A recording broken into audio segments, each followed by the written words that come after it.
Question number 11 आपका data entry का है। दैट मींस आपको न्यूमेरिकली यहाँ पे एंटर करना होगा आपका आंसर। चलिए क्वेश्चन रीड कर लेते हैं। The strength of an indigo solution in percentage is equal to the amount of indigo in grams per 100 cc of water. Okay, मुझे कुछ कुछ आइडिया लग चुका है कि या तो आपका परसेंटेज जैसा कुछ कंसेप्ट है।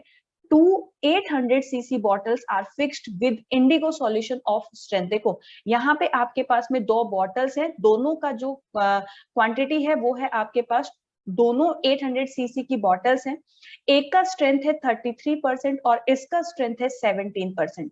अब क्या हुआ है, a part of the solution from the first bottle is thrown away, मतलब यहाँ से कुछ पार्ट निकाल दिया है, ठीक है, माइनस कर दिया है कुछ part, and then replaced by an equal volume of the solution from the second बोतल। दैट मींस जितना मैंने यहाँ से रिमूव किया है उतना ही सेम क्वांटिटी मैंने यहाँ पे बी जो आपका सेकंड वाला बोतल है वहां से रिप्लेस किया है। If the strength of the indigo solution is the first bottle has now changed 21%, then the volume in cc the solution left in the second bottle। देखो बच्चे ये क्वेश्चन जहां पे आपको ऐसे मिक्सचर टाइप दिया है and you need to find out the quantity, then you can use the concept of mixture and alligation. Because आपके पास फर्स्ट बोतल है जिसका स्ट्रेंथ है 33%, इसमें से क्योंकि जब आप रिमूव करते हो तब स्ट्रेंथ में कोई चेंज नहीं होगा, बट जब आप उसे रिप्लेस कर रहे हो, जब आप उसमें ऐड कर रहे हो कुछ, तब उसका जो स्ट्रेंथ है वो चेंज होने वाला है। तो यहाँ पे मैंने ले लिया कि यहाँ पे मैंने रिमूव कर चुकी हूँ, I already remove some part, but strength is same, right, 33%। अब इसमें मैंने जो सेकंड बोतल है जिसका स्ट्रेंथ है 17% वो मिक्स किया, एंड नाउ मिक्सचर का जो स्ट्रेंथ है वो 21% है, ठीक है। तो ये हो जाएगा 21 minus 17 is 4 and it will be 12। तो ये रेशियो बनेगा आपका 1:3 का, राइट। दैट मीन्स आपके पास में जो हमने सेकंड वाली बोतल में जो मिलाया है, अगर फर्स्ट वाली बोतल का 1 पार्ट है तो सेकंड वाली बोतल से मैंने रिप्लेस किया है 3 पार्ट, एंड टोटल क्योंकि जितना मैंने रिमूव किया था उतना ही मैंने उसमें एंटर किया है। That means I am replacing. That means अगर मैंने 100 cc निकाला है तो मैं 100 ही वहां पे एंटर कर रही हूँ, राइट। तो ये आपका फर्स्ट वाले पार्ट का क्वांटिटी है, ये आपका रिप्लेस्ड वाले पार्ट का क्वांटिटी है, एंड टोटल इज 800। तो यहाँ पे ये हो जाएगा 200 और ये हो जाएगा 600, बिकॉज टोटल 4 यूनिट का वैल्यू आपके पास 800, तो 1 यूनिट का वैल्यू 200। तो इसका मतलब है आपने जो क्वांटिटी रिप्लेस की है वो 600 है। आपसे क्वेश्चन क्या पूछा, left the solution left in the second बोतल, तो सेकंड बोतल में टोटल 800 था, 600 आप उसे रिप्लेस कर चुके हो, तो रिमेनिंग आपके पास कितना बचा, रिमेनिंग हो जाएगा आपके पास में 200 cc, ठीक है। तो क्वेश्चन सिंपल था, आपको सिर्फ वो सीसी और परसेंटेज और ग्राम्स ये सब देके हो सकता है कि आप इस क्वेश्चन को छोड़ दो या आपको डर लगे, but question was easy to moderate level, simple, directly आपका मिक्सचर एंड एलिगेशन का क्वेश्चन था। सो आंसर इज 200 बिकॉज आपको you need to find out the remaining solution. Now question number 12, again question number 12 आपका data entry का question है। Rule is simple, first you have to pause my video, try to solve by yourself and then check my method. Okay, तो question क्या है, Amar Akbar and Anthony, ओ Amar Akbar and Anthony, शायद कुछ लोगों ने मूवी भी देखी होगी, are working on a project, working together Amar and Akbar. तो अगर अमर एंड अकबर साथ में वर्क करें, Amar and Akbar can complete the project in 1 year, 1 year मतलब 12 मंथ्स।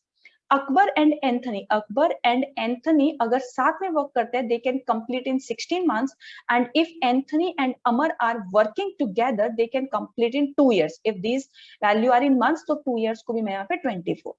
आपसे पूछा है, if the person who is neither the fastest nor the slowest work alone, the time in months he will take to complete the project. देखो मैं बार बार बोलती आई हूँ कि आपको टाइम एंड वर्क नहीं छोड़ना है, क्योंकि यहाँ से क्वेश्चन बनता ही बनता है।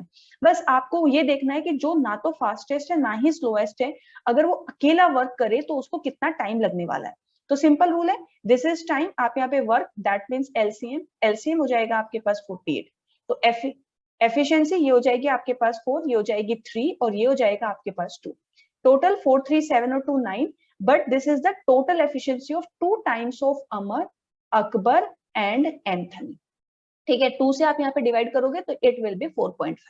तो अमर, अकबर एंड एंथनी टोटल जो है उनका टोटल एफिशिएंसी 4.5 है। तो अगर आप Amar and Akbar first equation minus करते हो 4.5 में से, तो आपको एंथनी का वैल्यू मिलेगा 4.5 minus 4, that is 0.5।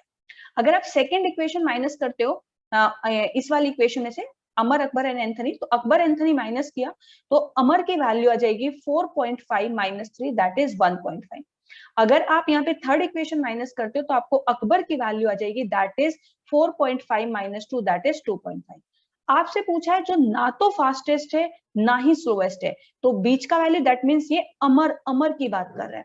Total work कितना है? टोटल वर्क है आपके पास 40 है, टोटल एफिशिएंसी 1.5। आप इसको यहाँ पे सॉल्व कीजिएगा तो ये हो जाएगा 15 3 सा 45, 15 2 सा, तो 32 मंथ्स में अगर अमर अकेला वर्क करता है तो he can complete the work in 32 months. Okay, तो सिंपल क्वेश्चन था, टाइम एंड वर्क का जो आपका बेसिक कंसेप्ट है एलसीएम वाला, उसी अप्रोच से मैंने क्वेश्चन किया है। चलिए now move on the next question, question number 13। Again this question is from the again this question is a theta entry. अब जैसे मैंने क्वेश्चन रीड किया, क्वेश्चन है the number of groups of 3 और more distinct number that can be chosen from 1 2 3 4 5 6 7 8 so that group always include 3 and 5 while 7 and 8 are never included together. That means 3 और 5 ये आपका permutation and combination का question है। देखते हैं question क्या है। 3 और 5 हमेशा आना चाहिए, ठीक है, और अगर 7 आएगा तो 8 नहीं आएगा, ठीक है। तो यहाँ पे आपके पास नंबर्स क्या क्या बचे, 1 2 4 एंड 6, ठीक है। अब मेरे पास 3 चांस बन सकते हैं, या तो एक ग्रुप तो 3 5 और 7 उसमें साथ में रहे, बाकी के नंबर्स भी आ सकते हैं। सेकेंड इज 3 5 एंड 8 आपके पास साथ में रहे, एंड तीसरा ना तो 3 और 5 और यहाँ पे 7 एंड 8 नहीं होना चाहिए, 7 एंड 8 नहीं हो सकता, बाकी सारे नंबर्स हो सकते हैं। अब 3 5 7 में अगर यहाँ पे आप बच्चे देखो 3 5 एंड 7 के साथ अगर आप 3, ये एक तो ग्रुप, क्योंकि 3 या 3 से ज्यादा, तो अगर आप एग्जैक्टली 3 की बात करो तो 3 5 और 7, बट अगर आप मोर देन 3 वैल्यू लेते हो तो 3 5 7 तो है ही। अब आपके पास बचे 4 वैल्यूज, ठीक है, आपके पास है 4 वैल्यूज, तो ये हो जाएगा 4 में से एक वैल्यू ले सकते हो, 4 में से 2 वैल्यू ले सकते हो, 4 में से 3 वैल्यू, 4 में से 4 वैल्यूज। सेम केस यहाँ पे एक ग्रुप हो जाएगा 3 5 और 8 का, और अगर आप मोर देन 3 की बात करते हो तो मोर देन 3 में 3 5 और 8 के साथ क्या बनेगा, 4C1 4C2 4C3 4C4, ठीक है। और यहाँ पे 7 और 8 आपको नहीं लेना है, तो 7 और 8 नहीं लेना है तो वो वाले नंबर भी हम यहाँ पे बना लेंगे। अब देखो अगर 7 और 8 नहीं आएगा तो बचे क्या है, 1 2 4 एंड 6, तो अगेन यहाँ पे 3 5 के साथ क्या बनेगा, 4C1 4C2 4C3 and 4C4। You can see कि कैलकुलेशन इतना डिफिकल्ट नहीं है, अगर आपको एक बार लॉजिक समझ में आ गया तो क्वेश्चन इजी हो जाएगा। तो मैंने एक ग्रुप तो 3 5 7, एक ग्रुप 3 5 8, और फिर जिसमें मोर देन 3 वैल्यू आ सकती है, तो या तो मोर देन 3 मतलब 4C1 एक वैल्यू ले, या दोनों ले, या 3 ले, या 4 ले। सेम केस यहाँ पे और सेम केस यहाँ पे, तो एक वैल्यू निकाल के बाकी सारे आंसर हो जाएंगे। 4C1 4 हो जाएगा, 4C2 10 होता है, 4C3 4, 4C4 1, तो 4 और 4 8, और ये हो जाएगा 18 19, तो 19 तो आपका यहाँ पे, ठीक है, आपका यहाँ पे भी सेम हो जाएगा, 19 हो जाएगा।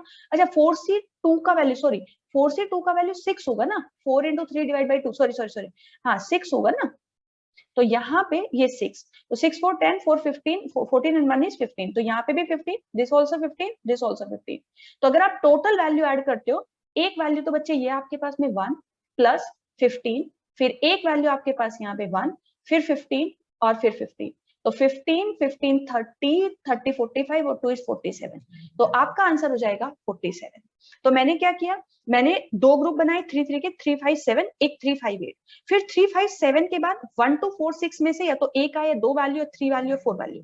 सेम केस 3 5 8 के साथ 1 2 4 6 के सारे पॉसिबल केस, एंड एक कॉम्बिनेशन मैंने बनाया जिसमें 3 5 है लेकिन 7 8 नहीं है, बाकी 1 2 4 6 में से या तो 1 वैल्यू, 2 वैल्यू, 3 वैल्यू और 4 वैल्यू। So answer is 47। तो ये क्वेश्चन था आपका किस में से, पीएनसी में से, परमुटेशन एंड कॉम्बिनेशन में से। हाँ कुछ स्टूडेंट्स कंफर्टेबल नहीं होते बिकॉज ये न्यूमेरिक एंट्री का क्वेश्चन है, तो अगर आपने एक वैल्यू भी मिस कर दी तो आपका पूरा क्वेश्चन, पूरा टाइम वेस्ट हो जाएगा। तो I would recommend if you are not comfortable in PNC then आप इस क्वेश्चन को सेकंड राउंड के लिए सोच सकते हो, ठीक है। ऑप्शंस होते हैं तो थोड़ा हमारा कंफर्टेबल जोन ज्यादा हो जाता है। So in the next video I will discuss the remaining questions. So guys, thank you so much. If you didn't subscribe my channel, so please subscribe for the upcoming videos. मैं बहुत सारी videos लेके आने वाली हूँ, and if you have any query you can mail me on this number growtogether60@gmail.com. So thank you so much. Bye bye. Stay tuned.